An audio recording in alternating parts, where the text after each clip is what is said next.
Kemudian, oke silahkan. Kemudian, apa namanya, saya kemarin berpikir bahwa saya sambil share screen. Nah, ini saya dapat buku bagus, nanti saya share mungkin di WhatsApp atau saya bikin Google Classroom lagi. Buku ini bercerita tentang banyak teknik yang bisa dilakukan di dalam menganalisis bisnis. Nah, pada prinsipnya apa yang kita sudah pelajari di pengantar manajemen tadi menjadi bagiannya. Jadi ini salah satunya ya. Waktu kita belajar pengantar manajemen, kan kita belajar pengantar manajemen itu kan mulai dari input, proses, sampai output ya. Kemudian di saat proses itu berjalan, maka ada satu teori yang mengatakan tergantung nih organisasinya apakah dia open system atau closed system gitu. Kalau dia open system, maka kemudian kita punya environment di sana. Di sana ada dua ya, kalau kita belajar pengantar manajemen kemarin, mungkin masih ingat ya, mudah-mudahan masih melekat di kepala kalian. Ada task environment, ada general environment. Task environment itu adalah lingkungan yang kalau dia berubah, maka perusahaan akan automatically harus merespon perubahan itu. Kalau dia open system. Jadi contohnya tadi, customer permintaannya mengalami penurunan nih. Lalu kita harus meresponnya dengan melakukan research. Market research turun dia. Akan ada survei untuk mencari tahu. Sebenarnya permasalahannya ada di mana. Kok diamati dari waktu ke waktu permintaan itu menurun. Gitu kan. Sehingga kemudian tadi ketemulah ternyata permasalahannya daya beli. Oke, berarti kita harus rancang bagaimana bisa menjawab permasalahan yang ada di lapangan karena mereka berat untuk membeli dalam kemasan yang besar, maka kita coba buat inovasi dengan produk yang lebih kecil. Atau bisa jadi kemudian bukan daya belinya, tapi selera pasar sudah bergeser karena banyak sekali beda antara needs dan wants. Kalau wants unlimited, orang bisa saja kemudian berbeda selera karena hanya mungkin urusan di toppingnya yang berbeda gitu. Untuk satu produk makanan atau mungkin minuman. Nah, dari situlah kemudian kita mencoba mengembangkan gitu ya, mencarikan solusi kira-kira apa nih yang bisa dilakukan, perubahan seperti apa nih yang harus dilakukan dengan adanya permasalahan seperti ini, hasil identifikasi dari kondisi eksternal maupun internal perusahaan dilakukan terlebih dahulu. Nah, saya pengen kalian real nanti mungkin dari sekarang sudah mulai harus ini berapa orang ya siapa namanya PJ-nya saya ingatnya Sumayah mulu manajemen keuangan siapa nama PJ-nya punten Syafika, Bu. Syafika apa namanya nanti minta tolong dibantu untuk grouping ya bikin Iya, kelompok. baik, Bu. Jumlahnya berapa? Totalnya ada 32 mahasiswa, Bu. 32, kita bikin 7 kelompok ya. Saya nggak tahu nanti komposisinya mau ganjil genep nggak apa-apa. Yang penting 7 kelompok itu ada. Iya, baik, Bu. Silahkan nanti memilih secara acak kah atau bagaimana teknisnya saya serahkan sama PJ. Nah, dari mungkin sudah mulai mengarahkan ya. Kalau kalian mau nanti mengamatinya, mau ke perusahaan boleh, mau ke industri boleh. Industri dalam konteks ini, misalkan saya ada satu contoh yang dilakukan oleh ini ya, dia menganalisis industri nih, tapi dia industrinya kalau nggak salah construction. Jadi memang bisnis analis itu pada prinsipnya bisa dilakukan dalam konteks perusahaan maupun dalam konteks industri. Sama seperti kalau kita menganalisis tentang kinerja keuangan. Nah, kinerja keuangan itu bisa diamatinya based on masing-masing perusahaan nih. Kira-kira dia sehat atau enggak sehatnya, kita mengamatinya dari satu perusahaan dari laporan keuangannya. Tapi kalau kemudian kita mencoba melihat bisnis analis ini melihat dari sudut pandang industri, ini nanti akan jadi salah satu pembanding gitu loh. Kalau misalkan tadi kita bicara kinerja keuangan industri itu bisa kita gunakan sebagai salah satu informasi untuk kita positioning. Oh, berarti kalau kondisi industri seperti ini, maka perusahaan saya sebenarnya sudah aman nih, ada di atas rata-rata gitu. Posisi bisnis analis itu akan menganalisis bagaimana barrier, bagaimana strength industri itu seperti apa, kemudian opportunity ke depannya seperti apa, dan itu akan menjadi salah satu informasi yang bisa digunakan oleh perusahaan-perusahaan yang bergerak di bidang atau di industri tersebut, di dalam industri tersebut, sebagai salah satu pertimbangan gitu untuk mereka juga melakukan pengembangan bisnisnya. Nah, dari kelompok yang nanti kalian buat, saya ingin kalian ujungnya, jadi kita di mata kuliah ini project ya. Nah, si kelompok ini, masing-masing kelompok ini nanti hasilnya, projectnya adalah artikel. Kalau tadi tahapan yang kalian akan lakukan ada di materi yang nanti saya akan sampaikan sambil berjalan, kita nanti di kelas mungkin akan banyak diskusi tentang materi per materi gitu. Salah satunya mungkin kita kembali lagi tentang menganalisis lingkungan eksternal dan internal, kembali lagi bicara tentang bagaimana SWOT gitu ya. Kemudian kembali bagaimana kita mengukur performance perusahaan gitu dengan menggunakan key performance indicators misalnya. Nah, ujungnya kalian akan punya report nih. Kalau sudah memilih, kelompok sudah memilih mau observasinya apa, perusahaan apa, atau industrinya apa, kalian akan reporting bikin report untuk hasil project. Jadi ini dari awal sampai akhir pertemuan ke-7, karena kan saya berdua nih sama Pak Suherdi, pertemuan 1 nanti project-nya adalah 1 laporan hasil observasinya seperti apa. Kemudian ya proyek yang keduanya adalah bikin dari laporan itu untuk bisa dipublish ke jurnal. Kenapa saya minta kalian untuk melakukan ini? Jadi di aturan dekan yang baru itu surat edaran ya. Mahasiswa baru akan bisa sidang kalau sudah publikasi. Nah, saya pengen dengan tahapan ini, dengan mata kuliah ini, kalian bisa mendayung banyak pulau, sekali dayung bisa meraih banyak pulau. Yang pertama, kemampuan academic writing kalian juga bisa dapat di situ. Metodologi juga kita bicara di sini, karena pada prinsipnya di dalam mata kuliah ini nanti akan ada beberapa hal terkait dengan metodologi. Jadi sebagai contohnya ini dia melakukannya metodologinya jangan bayangin harus statistiknya kuat gitu, enggak deh. Kita cuma mengumpulkan informasi mungkin sifatnya kualitatif gitu ya. Jadi kalian identifikasi kalau di konteks ini dia hanya mengidentifikasi barrier-nya saja, lalu kemudian dia punya solusi untuk pengembangan, bagaimana mengembangkan sustainable buildings gitu dengan tekniknya. Ini teknik yang diajarkan di BA. PESTLE ya, PESTLE. Jadi P-nya itu political. Kalau misalkan kalian nanti akan saya ajarkan di sini tentang bisnis strategi dan objektif, nanti kita akan bicara tentang salah satunya adalah PESTLE tadi.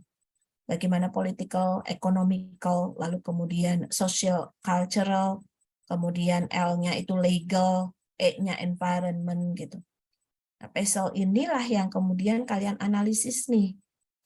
External business environment, internal capability, itu kalian analisis di pertemuan pertama, kalian sudah punya gambaran. Oh, ini lingkungan eksternalnya perusahaan ini tadi apa aja gitu. Oke. Jadi kemudian nanti kita juga mencari nih internal, kayak waktu kita belajar di pengantar manajemen, kemudian kalian saya kasih tugas menganalisis fakultas ekonomi. Kondisi politiknya apa, kondisi legalnya apa. Nah, kan kita nggak akan mungkin dapat informasi kalau kalian nggak literatur review. Gitu. Jadi jangan berharap bahwa bisa Bu saya masuk ke perusahaan Excel Axiata misalnya atau apa. Bisa saya masuk ke sana, ke Nestle saya bisa Bu. Nah itu birokrasinya kan akan panjang. Jadi langkah pertama yang kalian harus lakukan adalah based on literatur review aja dulu. Gitu. Untuk mengumpulkan segitu banyak. Jadi tolong nanti Safika teman-teman satu tim itu harus teman-teman, jadi ada leadernya yang mungkin yang bisa bagi tugas, mereka harus searching, mereka harus punya mapping. Jadi kalian silakan nanti disepakati aja mau mengobserv apa. Jadi saya nggak lagi minta kalian mengobservasi fakultas ekonomi, tapi silakan pilih perusahaannya apa, kemudian bagi nih tugas kalian di masing-masing kelompok, siapa mencari informasi apa, lakukan mapping. Mappingnya bisa pakai Mindmapo. Katakanlah political itu apa aja sih? Nah, bikin tuh panah-panah itu. Begitu ya. Bisa dipahami ya untuk tahapan. Jadi kita di pertemuan pertama kalian nggak kosong. Kalian udah punya bekal mapping. Kalau bisa pakai tools apa misalnya. Kalau saya kemarin waktu di S3 saya pakai Mindmapo. Ini yang ada di bagian bawah ya. Mindmapo itu bisa dipakai. Tapi banyak kok sebenarnya yang bisa kalian gunakan gitu untuk mind mapping. Nah itu satu. Kemudian nanti kita bicara bagaimana menginvestigasi situasi gitu. Jadi di tahapan yang kedua ini, bukan jadi baliknya ke menginvestigasi itu. Kayaknya ini mata kuliah itu nyenengin banget. Materinya menarik. Nah, ada pendekatan kualitatif, ada pendekatan kuantitatif. Kemarin ada di kelas A yang nanya, Bu, kita bisa pakai tool statistik nggak nantinya? Itu bisa, sangat bisa. Tapi kan tergantung kita mau menganalisis permasalahannya seperti apa. Kalau misalkan ternyata analisisnya cuma pengen cari tahu tentang ada tantangan tadi misalnya, kemudian solusinya bagaimana, mungkin tidak sampai harus menganalisis dengan data-data kuantitatif. Tapi kalau misalkan pada saat kalian terjun ke lapangan mengumpulkan datanya, misalkan dengan menggunakan kuesioner, ya, kalau kuesioner itu kan biasanya sesuatu yang kualitatif bisa dikuantitatifkan gitu dengan menggunakan skala Likert, setuju tidak setuju, atau mungkin kita pakai semantik, ada ujung ekstrim kanan katakanlah puas tidak puas misalnya ekstrim kirinya, dan ini lebih fleksibel, skornya mau berapapun bisa gitu.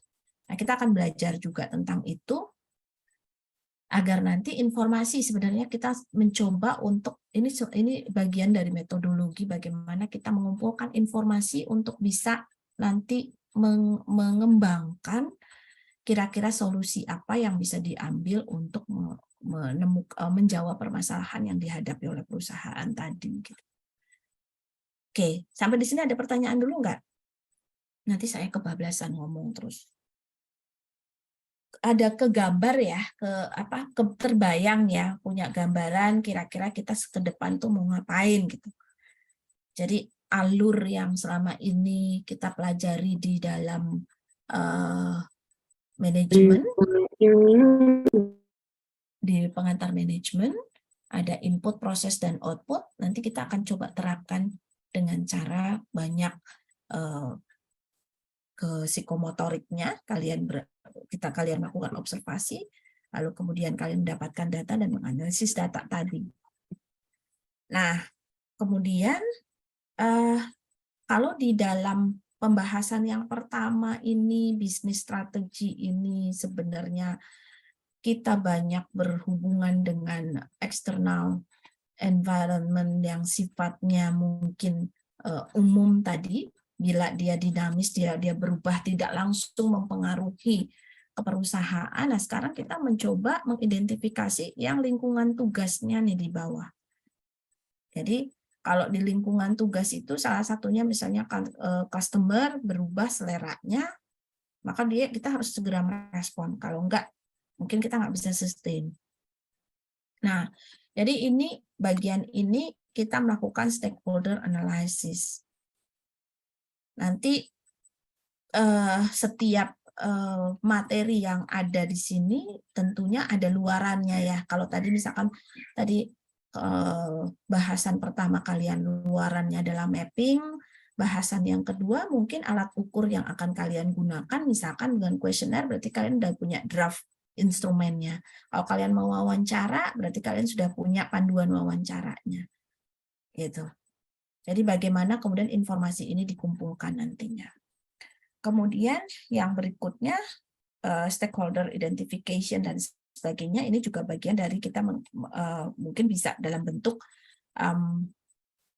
laporan gitu ya tentang identifikasi dari stakeholders-nya kalian, karakteristiknya mereka seperti apa.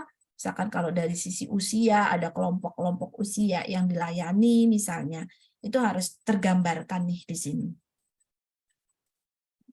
Oke. Barulah kemudian kita masuk pada bahasan yang berikutnya tentang analyze needs. Jadi kita mencoba memahami bisnis proses yang ada selama ini seperti apa, sehingga kemudian ada peluang untuk develop sesuatu yang lebih baru atau enggak. Karena pada prinsipnya ada satu, kalau kita belajar tentang change ya, ada satu konsep, ada yang sifatnya adalah perubahan itu dilakukan karena ada pemicunya, atau perusahaan memang fokus pada perubahan gitu. Kalau perusahaan itu menerapkan total quality management, biasanya dia akan melakukan continuous improvement nih. Ada nggak ada pemicunya, dia bergerak terus gitu. Dia inovatif.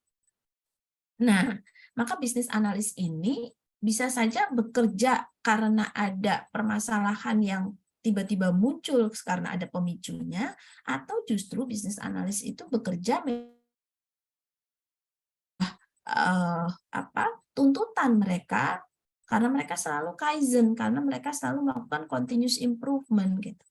Mereka menerapkan kaizen sehingga dia akan selalu bergerak untuk melakukan inovasi-inovasi terus-menerus. Nah, ini yang menjadi rutinitas BA ketika memang perusahaannya cenderung melakukan perbaikan secara terus-menerus. Jadi nggak harus nunggu ada surat edaran TOEFL harus 475 baru kalian bergerak belajar gitu lah. Tapi belajar TOEFL itu sudah menjadi tuntutan keseharian kalian karena perubahan itu pasti akan terjadi. Gitu. Itu bedanya ya. Jadi ada sifatnya incremental. Incremental itu berarti dia punya anak tangga yang jelas nih. Kita ke depan mau ngapain. Tapi ada yang sifatnya memang ada triggernya. Gitu. Apa nih yang mendorong kita harus segera berubah? Contoh kemarin tiba-tiba Mas Nadiem misalnya, ya, Mas Menteri itu mengeluarkan kebijakan MBKM, gagap semua nih universitas. Mau diterapkan seperti apa MBKM di ini, sementara panduannya belum ada. Tapi makin ke sini, makin clear nih MBKM-nya, ada permata pertukaran pelajar dan sebagainya, ada magang bersertifikat dan seterusnya, itu makin clear. Nah, sama halnya dengan di konteks yang kita akan pelajari.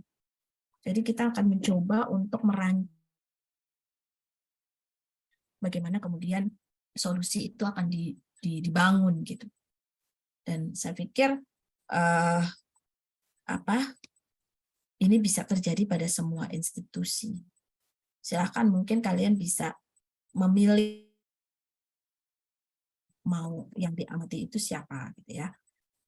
Nah, kemudian nanti terakhir kita bicara tentang beberapa analisis kebutuhan, kemudian juga ada beberapa evaluate option yang sudah kita kembangkan ya. Pada prinsipnya kalau bicara tentang secara keseluruhan itu BA punya responsibility itu di sini tadi. Saya udah beralih ke PPT, terlihat ya? Oke. Mengidentifikasi tadi sudah kita lakukan ya dengan menganalisis eksternal, lingkungan eksternal gitu. Jadi analisis lingkungan eksternal itu ada banyak metodenya nih, nanti kita akan coba pelajari gitu. Kalian boleh milih, ada yang PESEL, ada yang mungkin dibatasi dengan teori-teori yang lain. Selama di dalam kajian teori ada, silakan kalian boleh pilih yang sesuai.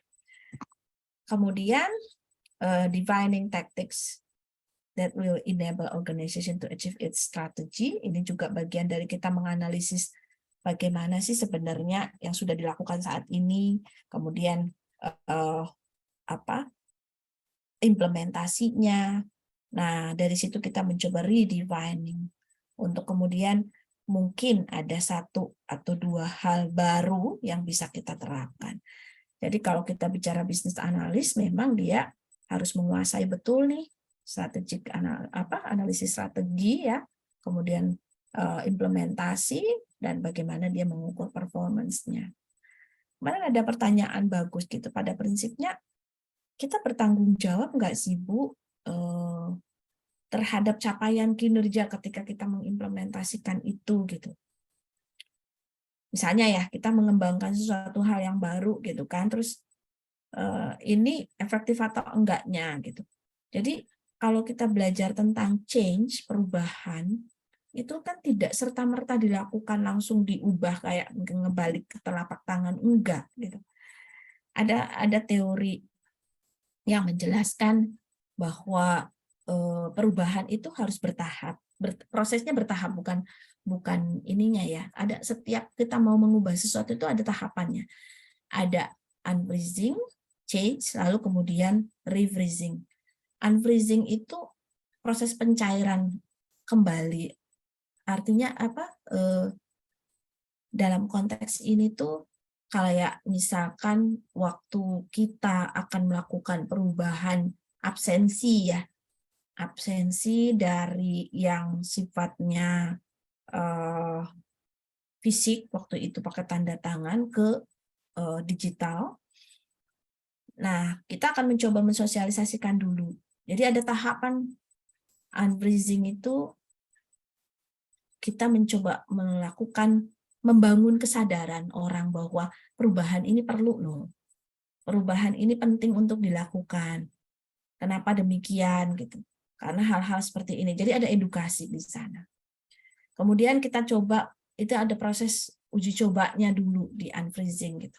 Baru kemudian kita change, baru kemudian kita menerapkan tadi ya, uji coba tadi, barulah kemudian refreezing, dibekukan kembali dalam konteks segala konsekuensi dari pelanggaran yang terjadi atas perubahan tadi misalnya, maka akan dilakukan diberlakukan punishment-nya. Atau sebaliknya, kalau memang ada kinerja yang melampaui, maka akan diberlakukan reward-nya. Gitu.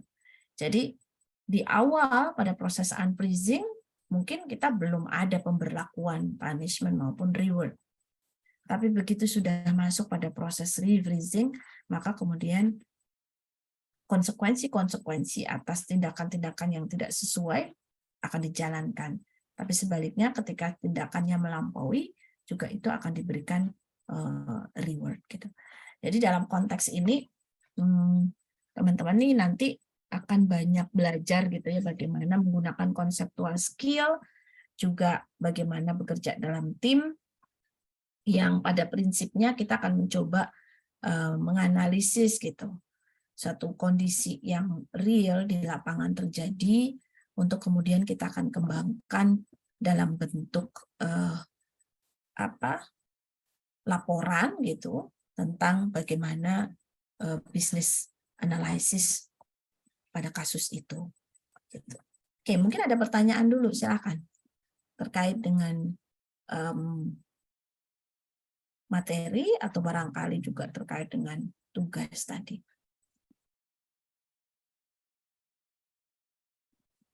Kalau untuk tugas yang project yang terakhir, jadi selain laporan ya, selain laporan kan kalian saya minta untuk bikin draft, bikin paper ya, naskah untuk disubmit ke jurnal.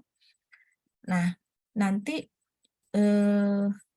saya kemarin janji ya sama teman-teman di kelas A, saya katakan bahwa kalau sudah submit, maka minimum dapat A-, submit ke jurnalnya. Saya nggak mengharuskan harus jurnal internasional, karena kalau jurnal internasional kebanyakan juga berbayar. Saya pengen kalian belajar aja. Jadi nggak apa namanya nggak menuntut kalian mencari jurnal yang bagus gitu.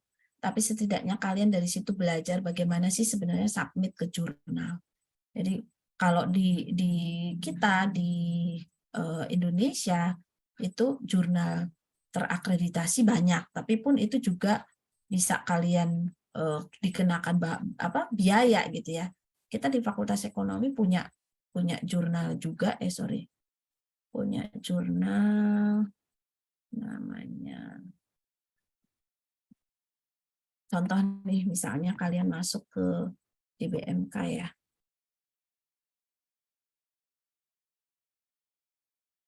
Ini jurnal ini saya kelola. Ini salah satu jurnal yang menampung skripsi mahasiswa. Jadi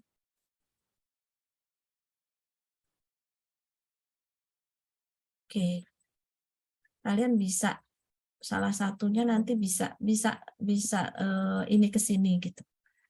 Jadi atau saya arahkan ke sini aja lah. Jadi ketika misalkan nanti kalian bisa submit ke sini, minimum nilai UTS-nya udah A-. Saya nggak tahu ya nanti digabung dengan dosen yang satunya lagi kan, Pak Suherdi mungkin punya pola penilaian yang berbeda sehingga kemudian nilai itu akan digabung antara kami dan dengan Pak Suherdi. Tapi pada prinsipnya saya butuh bukti submit nih. Jadi ada 3 tadi ya. Yang pertama proyeknya adalah laporan. Laporannya itu pakai sistematika seperti makalah. Yang kedua kalian harus bikin paper dari rangkum yang lebih concise, lebih ringkas dari laporan yang kalian buat gitu. Kemudian yang ketiga bukti bahwa kalian sudah submit ke jurnal. Yang ini akan menjadi dasar penilaian saya untuk nilai UTS kelompok kalian. Jadi satu kelompok silahkan mungkin bisa diwakili oleh salah satu saja untuk bisa submit. Gitu. Tapi setidaknya teman-teman paham, tahu semuanya bagaimana proses untuk bisa submit ke sini. Nah, di dalam perjalanannya nanti untuk bisa membuat paper dan sebagainya tadi, tentunya materi-materi yang akan saya sampaikan bisa support ke sana. Seperti misalkan ada research metodologinya, kalian punya cara bagaimana bisa mendapatkan informasi tadi, apakah dengan melalui literatur review, apakah kemudian kalian menggunakan kuesioner misalnya, berarti kalian akan menjelaskannya seperti layaknya paper ini. Nanti saya akan share contoh paper ini ya. Ini sifatnya nggak ada hitungan statistiknya, jadi dia benar-benar murni hasil dari mengkaji literatur, lalu kemudian berdasarkan data-data yang diperoleh terkait dengan industri ini, construction industry ini. Kemudian dia menggunakan pendekatannya adalah PESEL teknik. Tadi PESEL itu adalah political, economic, socio-cultural, teknologi, legal, dan environment. Jadi seperti kalian melakukan analisis SWOT waktu di pengantar manajemen, tapi ini lebih mengarah pada solusinya nanti, ke ujungnya ada solusinya. Jadi nggak berhenti sampai di SWOT, kita bisa mencari analisis untuk solusinya. Kurang lebih begitu. Nah, ini di dalam kajian tentang PESEL ini dia mencoba mengidentifikasi ini. Ini dia hasil identifikasinya. Political, misalkan lack of political support and incentive. Ini dari mana? Dari kalian identifikasi informasi yang tadi saya minta masing-masing anak harus punya tugas. Apakah dia akan menggali aspek politiknya, apakah dia akan menggali aspek ekonominya, apakah dia akan apa. Nah, hasilnya bisa di mapping dengan menggunakan tadi mind mapping, mind mapple misalnya tools-nya atau apapun. Itu yang harus kalian lakukan di sesi pertama. Kemudian, ini alternatif solusi yang sudah dikembangkan. Tentunya nggak tiba-tiba ya. Alternatif solusi ini baru bisa akan kalian dapatkan kalau kita sudah sekian pertemuan. Sehingga draft paper ini sebetulnya juga bisa kompilasi dari tugas-tugas setiap pertemuan. Gitu. Oke, bisa dipahami ya maksud saya ya? Bisa? Silakan kalau ada yang ingin ditanyakan dulu. Ibu izin bertanya, untuk Silakan. yang tugas akhir itu kan tadi bahannya itu sambil kita jalan kita pelajari itu ya Bu. Iya. Itu nanti dikumpulinnya benar-benar langsung di akhir kah atau nanti tiap minggu ada? Tiap minggu harus ada report. Oh, baik. Jangan numpuk di belakang, nanti kalian nggak jalan. Kalau numpuk di belakang kebiasaan tuh saya sendiri kayak kemarin penelitian dikasih batas waktu tanggal 20, ya kita bekerja di last minute. Terus diperpanjang. Wah, alhamdulillah. Terus ini lagi kan, molor lagi kan, diperpanjang. Oh, masih tanggal 30, nggak kerja lagi nih. Akhirnya nyari ujungnya, ntar tanggal 29 baru kerja. Akhirnya hasilnya nggak maksimal. Gitu. Jadi kita bergerak terus nih. Bergerak gitu. Barangkali di tengah jalan kalian ada di kelas, kita akan bisa diskusikan hasil itu gitu. Jadi misalkan, oh kamu tuh kurang ini misalnya. Gitu ya. Artinya setiap akan masuk ke materi berarti sebenarnya kalian udah harus punya bekal nih. Untuk besok kita pertemuan pertama kalian udah harus baca dulu apa sih yang sebenarnya harus dilakukan di sesi ini gitu. Begitu ya. Kira-kira yang bisa jadi ada timeline lah, ada timeline kita pertemuan pertama ngapain sampai kemudian. Nah, untuk submit-nya mungkin nanti kan saya kebetulan di before meet ya. Jadi kalau kalian bisa submit-nya lebih cepat sebelum UAS ya berarti nilai saya masih memberikan ruang gitu sampai batas waktu tidak benar-benar mendekati UAS, tapi setidaknya misalkan 2 minggu setelah UTS masih bisa nih kalian submit gitu. Jadi ada waktu jeda yang lebih untuk kalian bisa memfinalisasi proyek yang kalian harus kumpulkan ke saya. Begitu. Nah, nanti saya akan komunikasi dengan Pak Suherdi karena ternyata bukan Pak Christian ya yang handle di setelahnya ya. Jadi kalau kalian sudah punya luaran di saat ujian tengah semester, saya berharap Pak Suherdi nanti akan memberikan komentar ketika kalian presentasi nih. Jadi setelah meet-nya kalian presentasi hasil paper kalian itu. Biar bisa sharing sama teman-teman yang lain nih yang sudah kami lakukan seperti ini gitu. Lalu mungkin teman-teman yang lain punya pandangan yang berbeda. Oh, ternyata metodenya mungkin lebih pas kalau pakai yang begini, misalnya begitu. Kurang lebih seperti itu ya. Jadi sudah punya gambaran, hari ini kalian sudah mulai harus membuat kelompok, sudah harus bagi tugas, siapa melakukan apa. Silakan nanti begitu. Ini saya bisa share. Saya akan share buku sama artikel yang tadi sebagai contoh gitu. Kalian juga bisa aja googling. Jadi kalau kemarin tuh saya kalau nggak salah saya udah pernah ini ya, kalau googling tuh caranya pakai Google Scholar aja. Misalkan kalian pengen cari artikel atau kalian pengen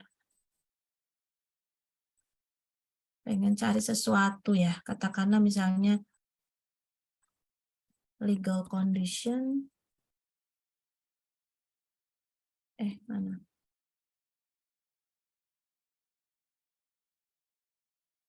Terhadap job performance apa?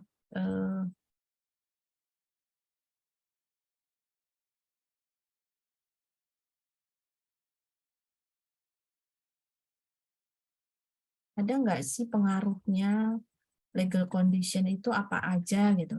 Kita bisa berangkat dari sini misalkan.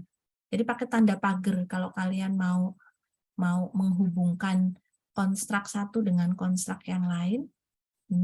Ini karena nggak dibintangin, kalau dibintangin ini ngunci dia. Kasih bintang,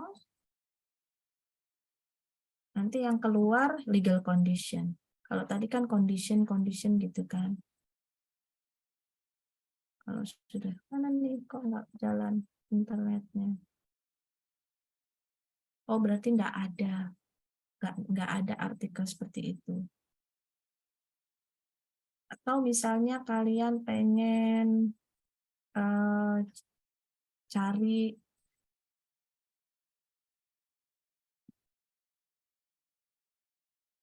demographic factors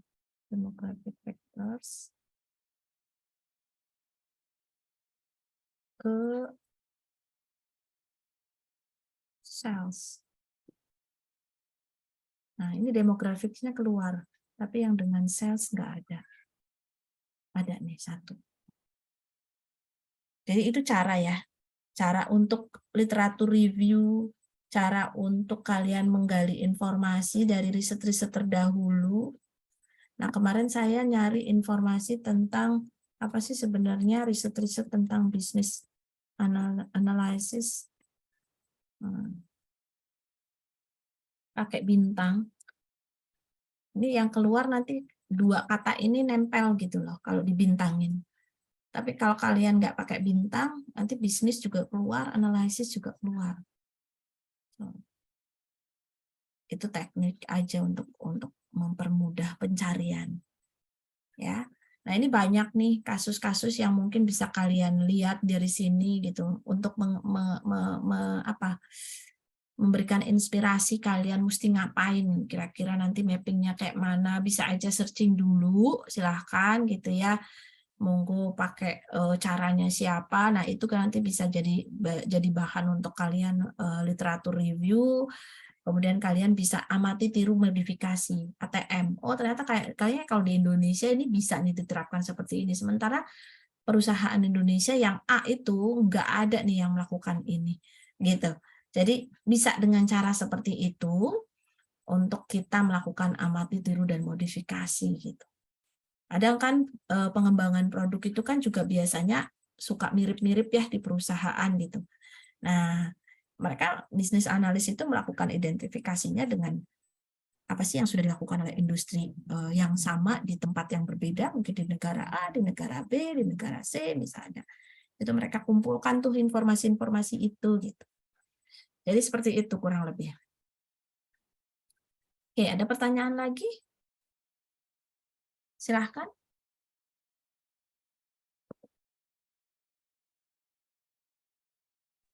Bu, berarti untuk penerbitan jurnalnya wajib di JBMK atau? Nah, gini, pengalaman lalu, nanti saya serahkan ke kalian ya. Ini hanya alternatif JBMK itu hanya alternatif karena saya hanya menuntut kalian untuk sampai ke penilaian itu submit. Kalau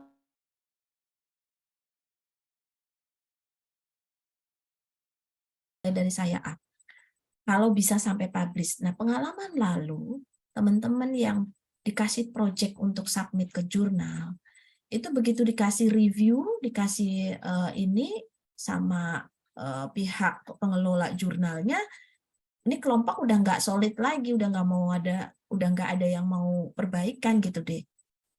Akhirnya kan editor nunggu gitu kan, nggak ada respon. Nah sekarang tergantung nih komitmen tim nih, mau difinalisasi sampai beneran sampai terakhir, sampai publish, monggo untuk bisa dapat A-nya dari saya A.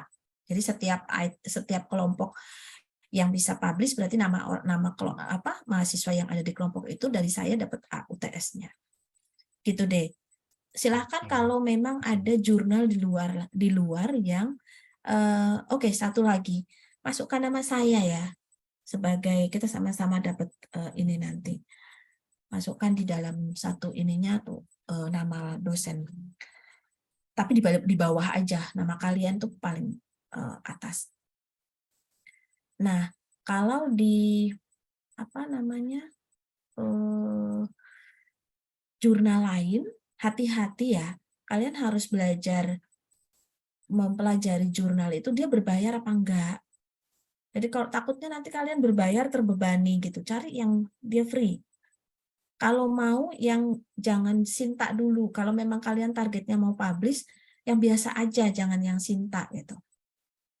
Ada beberapa jurnal Sinta yang dia berbayar. Contohnya tuh kalau kalian mau tahu jurnal itu Sinta atau enggak, bisa masuk ke sinta.kemdikbud.go.id gini. Ini kalian search nih di sini misalkan jurnal ini keuangan dan perbankan. Misalkan kalian nemu ini dia oh nggak ada di sini. Harusnya ada. Pokoknya search aja deh. Kalau enggak kita masuk langsung ke lamannya. Ke laman jurnalnya. Misalkan searching ya jurnal keuangan dan perbankan. Dia JKP. JKP Unmer misalnya. Dia biasanya ada informasi di situ berbayar atau enggaknya.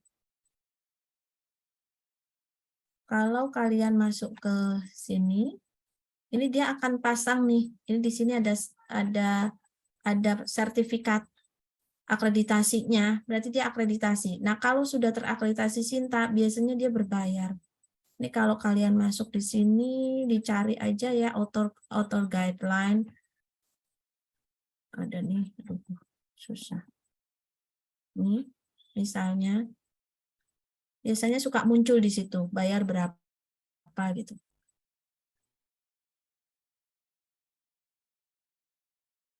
Pokoknya pelajari aja lah ya di situ. Kalau ini dia bayar 2 juta. Nah kan khawatirnya nanti kalian pengen publish, tapi ternyata begitu publish, waduh ini harus bayar gitu.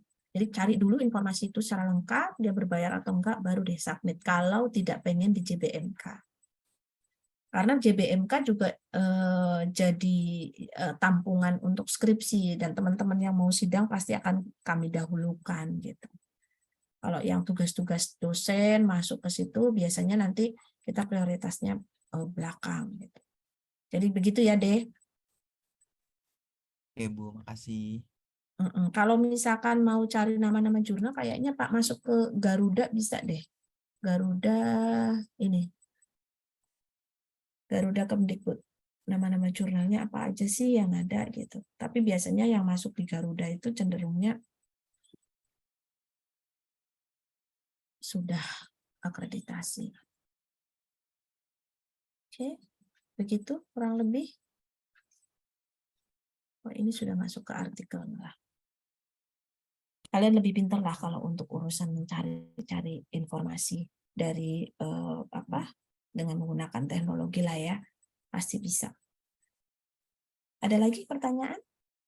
Jadi tadi ya saya menjanjikan nilai dari saya karena kan kami tim teaching. Nanti takutnya kalian begitu akhir nggak dapat abu, saya nggak dapat komplain lagi ke saya padahal mungkin dari Pak Suherdinya gitu. Jadi saya menjanjikan untuk nilai dari saya UTS kalau bisa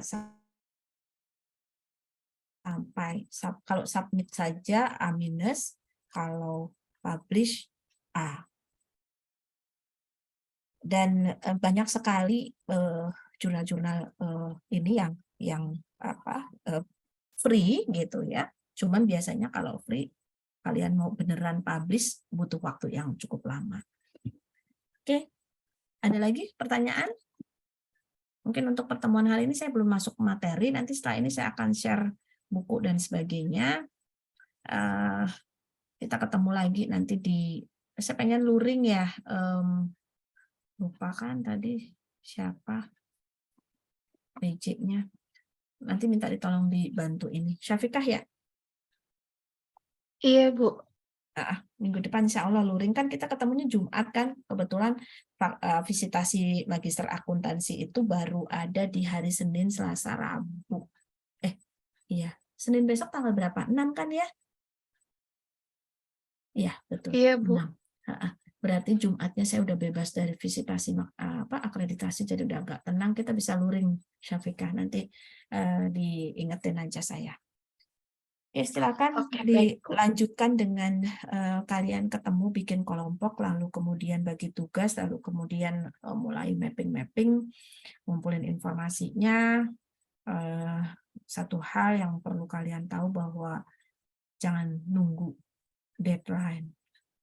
Ya, karena saya sudah mengalami, kita harus punya timeline nih, apalagi kita belajar manajemen, kita di bawah rumpun ilmu manajemen, berarti time manajemennya harus bagus.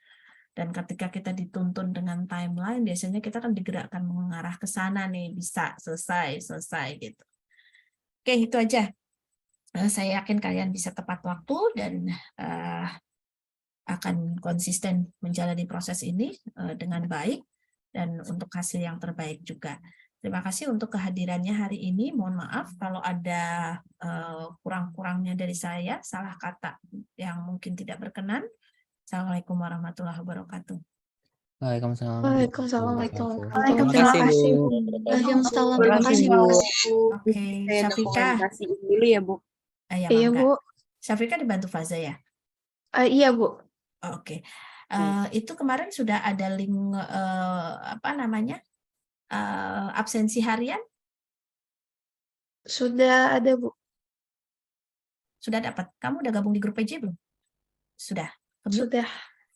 Oke. Terus kalau bisa kayaknya sudah disediakan absen harian yang pakai tanda tangan. Berarti besok pas luring kamu bawa pertemuan pertamanya, kita tulis juga di situ ya. Iya, Oke. baik, Bu. Ibu, Oke, ya. terakhir untuk draft yang tadi laporan mingguan itu yang update, itu nanti mau di classroom kayak biasa atau gimana? Boleh di classroom, nanti saya bikin. Jadi classroom-nya baru aja ya, Bu? Ya, baru. Nanti saya siapin. Baik, Bu. Udah saya SS juga tadi. Oh, Terima baik. kasih. Oke, saya pamit ya. Assalamualaikum. Waalaikumsalam.